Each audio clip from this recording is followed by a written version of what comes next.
Greetings. My nurse colleague with more than 20 years of inpatient experience started working at an ambulatory care clinic about 2 years ago.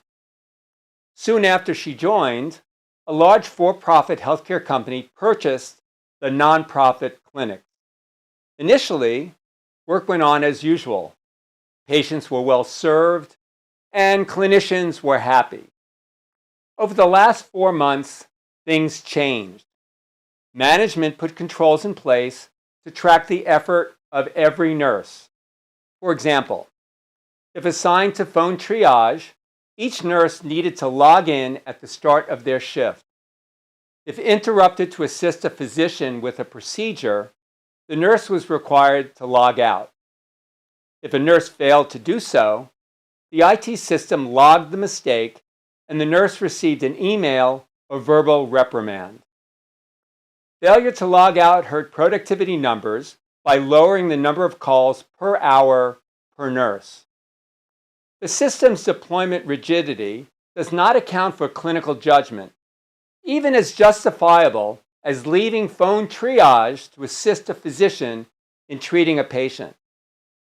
Unfortunately, the reporting system also makes clinical workflow burdensome and inefficient.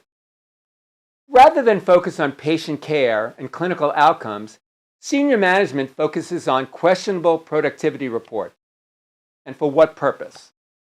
With provider organizations struggling to hire nurses, creating such a disrespectful and oppressive work environment seems illogical.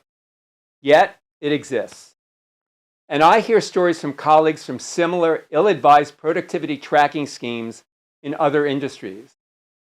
The ability to collect data does not mean it has a valuable purpose, and only some of us think the number of patients seen or the number of calls taken is a good measure of clinical productivity.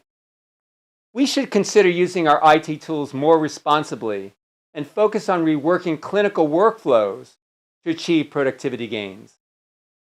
Demoralizing nurses and physicians is a poor strategy that ultimately hurts patients. Thanks for taking the time with me today.